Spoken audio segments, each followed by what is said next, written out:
অবরোধকারীদের ককটেলে আহত ব্যাংক কর্মচারী আনোয়ারার হাসপাতালে মৃত্যু। চট্টগ্রামে আগুনে দগ্ধ হলেন এক অটো রিকশা যাত্রী। অবরোধের দ্বিতীয় দিনে আজও বিভিন্ন স্থানে সংঘর্ষ, 10 পুলিশ সহ আহত অর্ধশতাধিক। নাশকতায় গাজীপুর, কিশোরগঞ্জ, চাঁদপুর ও জয়পুরহাটে রেল যোগাযোগ ব্যাহত।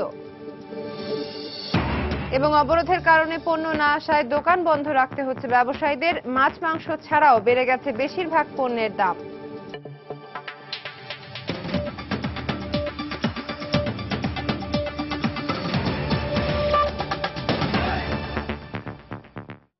সময় সংবাদে আপনাদের সঙ্গে আছি আমি শেখ ফাতেমা আওয়াল। এবার চট্টগ্রামে অবরোধকারীদের আগুনে দগ্ধ হলেন এক সিএনজি অটোরিকশা যাত্রী। সকালে নগরীর আলমাস সিনেমা হলের সামনে এই ঘটনায় জড়িত থাকার অভিযোগে 19 জনকে আটক করা হয়েছে। পুলিশের প্রত্যক্ষদর্শীরা জানান, আলমাস সিনেমা হলের সামনের রাস্তায় বিক্ষোভ করছিলেন অবরোধকারীরা। এ সময় একটি সিএনজি অটোরিকশা দেখতে পেয়ে তারা দৌড়ে গিয়ে তাতে আগুন দেয়।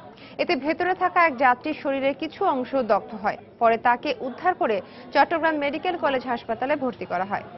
এদিকে এই ঘটনার পর ওই এলাকায় তল্লাশি চালিয়ে পুলিশ 19 জনকে আটক করে।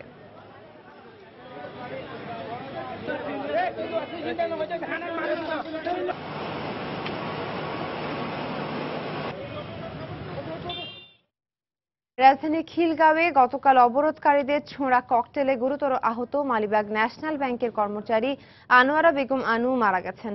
ভোর 3:30টার দিকে ঢাকা মেডিকেলে তার মৃত্যু হয়। এছাড়া অবরোধে হাতিরঝিল এলাকায় দুর্বৃত্তদের দেয়া আগুনে দগ্ধ সিএনজি চালক সুবেদ আলী ও রামপুরার বনশ্রী এলাকায় লেগুনা চালক মোজাম্মেল গুরুতর আহত হয়ে ঢাকা মেডিকেল কলেজ হাসপাতালের বার্ন ইউনিটে যন্ত্রণায় ছটফট করছেন। গতকাল বিকেল 3:15টার দিকে কর্মস্থল থেকে বাসায় ফেরার পথে খিলগাঁও তিলপাপাড়ায় অবরোধ সমর্থনে মিছিল থেকে কয়েকটি ককটেল ছোড়া হলে একটি ব্যাংক কর্মচারী আনোয়ারার মাথায় লাগে। আশঙ্কাজনক অবস্থায় ঢাকা মেডিকেল কলেজ হাসপাতালে তাকে নিয়ে যাওয়া হয়। বিস্ফোরণে আনোয়ারার মাথার খুলি মারাত্মকভাবে ক্ষতিগ্রস্ত হয়েছিল বলে চিকিৎসক জানান। চিকিৎসাধীন অবস্থায় আজ ভোরে তিনি মারা যান।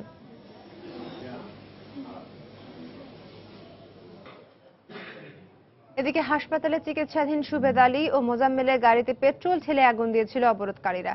চিকিৎসক জানিয়েছেন, মোজাম্মেলের শরীরের 60% পুড়ে গেছে। সুবেদ আলীর শরীরের 15% পুড়লেও তার অবস্থা আশঙ্কাজনক। দুটি ঘটনায় গতকাল সন্ধ্যা 7:30টার দিকে ঘটে। এদিকে অবরোধ শুরুর আগে ও অবরোধের প্রথম দিন দুর্বৃত্তদের দেয়া আগুনে পুড়ে ঢাকা মেডিকেল কলেজ হাসপাতালের বার্ন ইউনিটে মৃত্যু যন্ত্রণায় ছটফট করছেন আরও 2 জন সিএনজি অটোরিকশা চালক। উপার্জনক্ষম এই ব্যক্তিদের এমন দশায় দিশেহারা হয়ে পড়েছে তাদের হতদরিদ্র পরিবার। সালাউদ্দিন সুমনের প্রতিবেদন।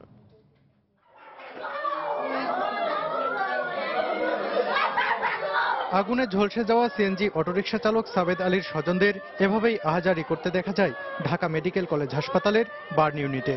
অবরোধ কর্মসূচির প্রথম দিন দুপুরে জীবিকার তাগিদে বের হলে রাজধানীর বাংলা মোটরের ইস্টার্ন প্লাজার সামনে আক্রান্ত হন গাইবান্ধার সুন্দরগঞ্জের এই খেটে খাওয়া মানুষটি। পানি যেমন ছিটা দেয় না, এইরকম একটা ছিটের লগে লগে আমার গায়ে আগুন ধরে গেল। পরে দেখছি গাড়িতে আগুন। আমি চিৎকার করে পরে গেট কষ্ট করে গেট খুলে বাইর হয়েছি। এদিকে সোমবার সন্ধ্যার পর কুমিল্লায় অগ্নিদগ্ধ হন আরেক সিএনজি অটোরিকশা চালক রুবেল মিয়া। দুর্বৃত্তদের আচমকা হামলার শিকার হন তিনি। তাকে ওই রাতেই ভর্তি করা হয় ঢাকা মেডিকেল কলেজ হাসপাতালের বার্ন ইউনিটে। বাড়ি মারার পরে গাড়ি উল্টে গেছে, উল্টে যাওয়ার পরে গাড়ির আগুন ধরে গেছে। দুর্বৃত্তদের দেয়া আগুন শুধু যে দিন এনে দিন খাওয়া এই মানুষটির শরীর পুড়িয়েছে তা নয়, সেই সাথে উপার্জনের পথ বন্ধ হয়ে যাওয়ায় একটি পরিবারকে ফেলে দিয়েছে চরম অনিশ্চয়তার মুখে। এই অবস্থায় সামনের দিনগুলো কিভাবে পার করবেন এ নিয়ে দুশ্চিন্তার শেষ নেই পরিবারের সদস্যদের। এই যে আমার স্বামী আজকে এই অবস্থা হইলো, আজকে আমি এই সংসার কিভাবে দেখবো, কিভাবে আমার ছেলে মেয়ে নিয়ে চলবো। অগ্নিদগ্ধ রুবেল মিয়ার শরীরের 23% ও সাবেদ আলীর শরীরের 15% পুড়ে গেছে বলে জানিয়েছেন চিকিৎসকরা। সালাউদ্দিন সুমন, সময় সংবাদ, ঢাকা। অবরোধের দ্বিতীয় দিনে আজ রাজশাহী, বরিশাল ও খুলনায় আইনশৃঙ্খলা রক্ষাকারী বাহিনীর সাথে বিএনপি ও জামায়াত কর্মীদের ব্যাপক সংঘর্ষে একজন এসআই সহ 12 পুলিশ ও শতাধিক মানুষ আহত হয়েছেন। এই ঘটনায় বিএনপি ও জামায়াতের 30 নেতাকর্মীকে আটক করা হয়েছে। সকালে রাজশাহীর সোনাদিঘি মোড় এলাকায় বিএনপি ও জামায়াত কর্মীরা জড়ো হয়ে অবস্থান নিতে গেলে পুলিশ বাধা দেয়। এ সময় পুলিশকে লক্ষ্য করে ককটেল ও ইট পাটকেল নিক্ষেপ করলে তারা রাবার বুলেট ও টিয়ার শেল ছোড়ে। ঘণ্টা ব্যাপী এই সংঘর্ষে 10 পুলিশ সহ 25 জন আহত হন। পরে পুলিশ ঘটনাস্থল থেকে 15 জনকে আটক করে।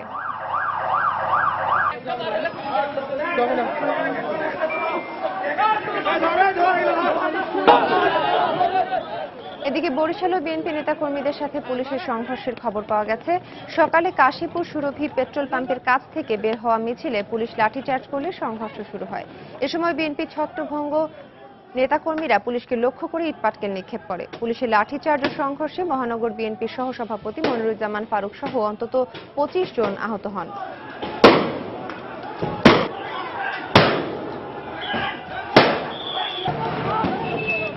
এছাড়া খুলনায় পুলিশের সাথে বিএনপি কর্মীদের সংঘর্ষে এসআই সহ 2 পুলিশ ও 50 জন আহত হয়েছেন। সকালে অবরোধকারীরা নগরের পিটিআই মোড় থেকে মিছিল বের করলে পুলিশ তাদের বাধা দিলে সংঘর্ষ শুরু হয়। এ সময় অবরোধকারীরা পুলিশকে লক্ষ্য করে বেশ কয়েকটি ককটেল ছুড়ে এবং ইটপাটকেল নিক্ষেপ করে। পরিস্থিতি নিয়ন্ত্রণে police rubber bullet, tear shell ও শর্ট গানের গুলি নিক্ষেপ করে।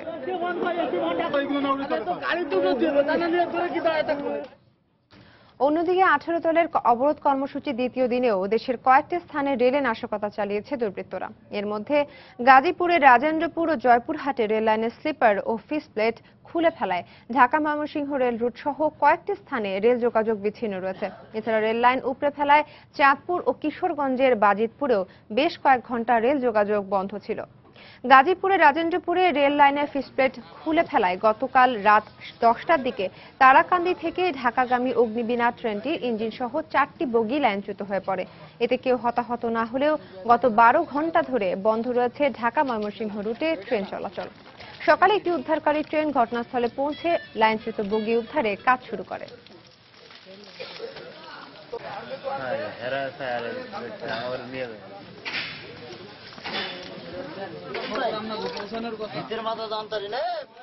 এদিকে সকালে জয়পুরহাটের উড়ির ব্রিজের কাছে দুর্বৃত্তরা প্রায় 300 ফুট রেল লাইন উপড়ে ফেলে। এ সময় সারা দেশের সাথে উত্তরাঞ্চলের রেল যোগাযোগ ব্যাহত হয়।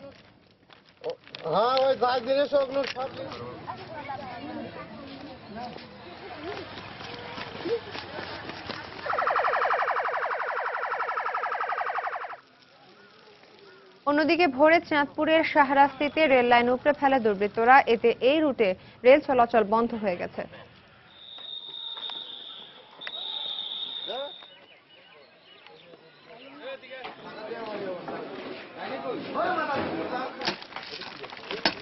এছাড়া ভোরে কিশোরগঞ্জের বাজিতপুরের গাজীরচর এলাকায় দুষ্কৃতিকারীরা রেল লাইনের 145 ফুট ফিসপ্লেট খুলে ফেলে।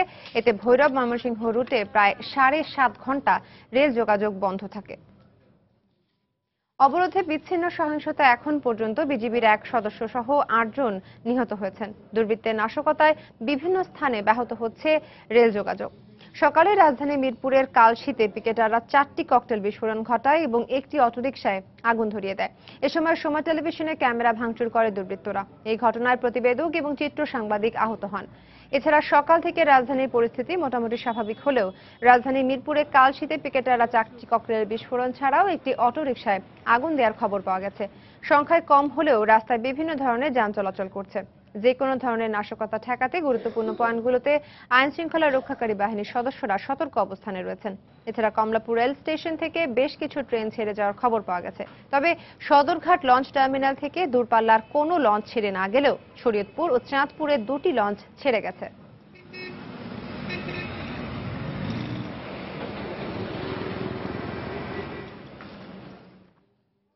সময় সংবাদে আরো থাকছে। বিদ্যমান সংকটের মধ্যে জীবন জীবিকা নিয়ে দিশেহারা নিম্ন আয়ের মানুষ। রাজশাহীতে অসংখ্য শ্রমজীবীর স্থায়ী বেকার হওয়ার আশঙ্কা।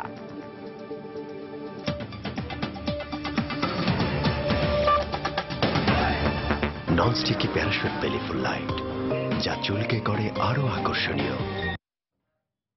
প্রধানমন্ত্রী শেখ হাসিনার পদত্যাগ ছাড়া বিএনপি নির্বাচনে অংশ নেবে না। নির্দলীয় তত্ত্বাবধায়ক সরকারের অধীনে নির্বাচন হতে হবে বলে জানিয়েছেন বিএনপির যুগ্ম মহাসচিব রুহুল কবির রিজভী। সকালে নয়াপল্টনে দলের প্রধান কার্যালয়ে সাংবাদিকদের কাছে তিনি এইসব কথা বলেন। নির্বাচনে তো আমরা যেতে পারছি না, কারণ এই প্রধানমন্ত্রীর অধীনে নির্বাচন আমরা অবশ্যই মনে করি যে এটি সুষ্ঠু হবে না, এই নির্বাচন কখনোই নিরপেক্ষ হবে না, এই নির্বাচন গ্রহণযোগ্য হবে না। সুতরাং প্রধানমন্ত্রীকে পদত্যাগ করতে হবে। একটি নির্দলীয় নিরপেক্ষ সরকার এটা প্রতিষ্ঠা করতে হবে। সংকট নিরসনে সুশীল সমাজকে নয়, বিরোধী দলকে এগিয়ে আসতে হবে, এমন মন্তব্য করেছেন আওয়ামী লীগ নেতারা। সকালে রাজধানী বঙ্গবন্ধু অ্যাভিনিউতে অবরোধ বিরোধী অবস্থান কর্মসূচিতে এসব কথা বলেন তারা। সুশীল সমাজের প্রতি আহ্বান জানাবো, যারা মহামান্য রাষ্ট্রপতির সাথে দেখা করেছেন তাদের প্রতি আহ্বান জানাবো, দয়া করে আপনারা বিরোধী নেত্রীকে বোঝান, বিরোধী নেত্রীকে সুপথে আসার জন্য আপনারা পরামর্শ দিন, নির্বাচনের দিকে আসার জন্য ওনাকে পরামর্শ দিন। এই ধ্বংসাত্মক পথ পরিহার করে সোজা পথে আসার জন্য তাদেরকে পরামর্শ দিন। বাসে আগুন দিয়ে রেল লাইনের স্লিপার তুলে এই আন্দোলন এবং এই নির্বাচন ব্যাহত করা, বন্ধ করা কোনো মতেই সম্ভব না। তাদের কাছে নির্বাচনটা মুখ্য নয়, তারা নির্বাচন করার ব্যাপারে আগ্রহী এরকম কোনো নমুনা দেখা যায় নাই। নির্বাচনকে সামনে রেখেই তারা রাষ্ট্রীয় কর্মকাণ্ড করে বাংলাদেশকে একটা ব্যর্থ রাষ্ট্রে পরিণত করার এজেন্ডা বাস্তবায়নের জন্যই তারা লিপ্ত হয়েছে। ভোট পাবেন না বলে বেগম খালেদা জিয়া নির্বাচনে আসতে চান না বলে মন্তব্য করেছেন প্রধানমন্ত্রী শেখ হাসিনা। সকালে আগামী নির্বাচনে আওয়ামী লীগের মনোনয়ন প্রার্থীদের তালিকা চূড়ান্তের জন্য পার্লামেন্টারি বোর্ডের সাথে বৈঠকে বক্তব্য রাখেন তিনি। এ সময় তিনি বিরোধী দলকে জামায়াতের রাজনীতি ছেড়ে জনগণের রাজনীতি করার আহ্বানও জানান। আমি বিরোধী দলের নেত্রীকে আবার অনুরোধ করব তার এই ধ্বংসাত্মক কার্যকলাপ বন্ধ করতে। উনি যে আশা করছেন সে আশা পূর্ণ হবে না। বাংলাদেশের মানুষ নির্বাচন চায়, কাজে এইভাবে মানুষ হত্যা করা বন্ধ করে ওনাকে আমি বলবো নির্বাচনে আসতে। টানা অবরোধের কারণে নৌ ও সড়ক কোনো পথেই পণ্য আসতে পারছে না রাজধানীতে। পণ্য কিনতে না পেরে বাধ্য হয়ে দোকান বন্ধ রাখতে হচ্ছে অনেক খুচরা ব্যবসায়ীকে, আর এই জন্য সবচেয়ে বেশি দুর্ভোগ পোহাচ্ছেন সাধারণ ক্রেতারা। এতে মাছ, মাংস ও সবজি ছাড়াও বেড়ে গেছে বেশিরভাগ পণ্যের দাম। প্রতিদিন সূর্য ওঠার সাথে সাথেই কর্মব্যস্ত হয়ে ওঠে সোয়ারীঘাটের পাইকারি মাছের বাজার, কিন্তু সড়ক ও রেলের মতো নৌপথেও অবরোধ থাকায় দক্ষিণের জেলাগুলো থেকে মাছ না আসায় বুধবার দেখা গেল বাজারের ভিন্ন চিত্র। অন্যদিন 10টা-12টা মাছ হয়, এখন মোবাইল 6টা, 5টা, 6টা, 7টা এরকম আসে। তবে মাছের আকালের মধ্যেও যারা এসেছেন তারাও ভুগছেন ক্রেতা সংকটে। দাম আজকে একটু বাড়বো, কেজিতে 10-20 টাকা বাইরে যাবে। অন্যদিকে সড়ক পথে অবরোধের কারণে অন্যতম পাইকারি বাজার কারওয়ান বাজারেও নেই চেনা ভিড়। অন্যান্য দিনের চেয়ে পণ্যবাহী ট্রাক কম আসায় শ্রমিকরা কেউ অলস সময় কাটাচ্ছেন, আর কেউ বা করছেন লোকসানের হিসাব। পাইকারও আসে নাই, তেমন মালও পাওয়া যায় না, আমাকে টিপও নাই। সারা রাত বসে থেকে এই একটা টিপ নিচ্ছি 200 টাকা। যে মাল 20 টাকা কিনি সেই মাল 40 টাকা কিনতে দিতেছি। সারা দেশ থেকে রাজধানীতে পণ্য পরিবহন ব্যাহত হওয়ায় একদিকে উৎপাদকরা যেমন লোকসান গুনছেন, আরেকদিকে খুচরা বাজার থেকে চড়া দামে পণ্য কিনতে হচ্ছে ভোক্তাদের। রাজধানী মালিবাগ বাজারে গিয়ে দেখা গেছে সরবরাহ না থাকায় মঙ্গলবারের তুলনায় প্রায় প্রতিটি সবজির দাম কেজিতে 5 থেকে 10 টাকা বেড়ে শিম প্রতি কেজি 40, গাজর 60, মূলা 30, করলা 50, টমেটো 100 থেকে 120, বরবটি 70, কাঁচামরিচ বিক্রি হচ্ছে 60 টাকায়। গাড়ি ভাড়া বাড়তি কারণে মালের দাম বাড়িয়ে থাকে, যত বারবার কোনো প্রশ্নই আসে না। আজকে যে মালটা তার কাছে আছে এটা কালকে কিন্তু বিক্রি করছে, কিন্তু কালকে হরতাল, সেইটাকেই দাম বাড়িয়ে দেবে। সরবরাহ সংকট সবচেয়ে বেশি প্রকট মাছের বাজারে, তাই বাধ্য হয়েই বেশিরভাগ দোকান বন্ধ রেখেছেন ব্যবসায়ীরা। অবরোধের লেগে মাছটা চাই না, গাড়ি ঘোড়া চলে না, এখন আমরা মাছ আনবো করতে। স্বাভাবিক তুলনায় অনেক বেশি আজকে বাজার, আর আজকে মাছ তো নাই বাজারে। এদিকে বাজারে গরুর মাংস 10 টাকা বেড়ে কেজি প্রতি 280, খাসির মাংস 450 এবং ব্রয়লার মুরগি বিক্রি হচ্ছে 130 টাকায়। আরিফুর রহমান, সময় সংবাদ, ঢাকা। অবরোধের প্রথম দিনে ঠাকুরগাঁওয়ে পুলিশের ওপর হামলা, গাড়িতে অগ্নিসংযোগ ও ভাঙচুরের ঘটনায় বিএনপির 15 নেতাকর্মীর পাশাপাশি অজ্ঞাত পরিচয়ে আরো 250 জনের নামে মামলা দায়ের করেছে পুলিশ। পুলিশ জানায়, গত সোমবারের ঘটনায় আগুনে পুড়ে যাওয়া ট্রাকের মালিক সহ বেশ কয়েকজন থানায় অভিযোগ করলে সকালে পুলিশ বাদী হয়ে এই মামলা দায়ের করে। অভিযোগে বলা হয়েছে, গত সোমবার নির্বাচনী তফসিল ঘোষণার পরপরই ঠাকুরগাঁওয়ে বিএনপি নেতাকর্মীরা বিভিন্ন স্থানে বেপরোয়া গাড়ি ভাঙচুর করে। এ সময় তারা একটি ট্রাকে আগুন ধরিয়ে দেয় এবং পুলিশের ওপর হামলা চালায়। মাদারীপুরে পানিতে পড়ে সিরাজ খান নামের এক টেম্পো চালকের মৃত্যুতে এলাকায় চাঞ্চল্যের সৃষ্টি হয়েছে। নিহতের পরিবারের অভিযোগ, পুলিশের নির্যাতনে তার মৃত্যু হয়েছে। তবে পুলিশ বলছে, ধাওয়া খেয়ে জুয়ার আসর থেকে পালাতে গিয়ে পানিতে পড়ে তার মৃত্যু হয়েছে। এই ঘটনায় গতকাল গভীর রাতে মাদারীপুরের অতিরিক্ত পুলিশ সুপারের নির্দেশে 6 পুলিশ সদস্যকে তাৎক্ষণিকভাবে সাসপেন্ড করা হয়েছে। পুলিশ জানায়, গোপন সংবাদের ভিত্তিতে গত রাত 9টার দিকে জেলার শিবচর পৌরসভার পূর্ব শ্যামাইল নলগোড়া এলাকায় একটি জুয়ার আসরে অভিযান চালানো হয়।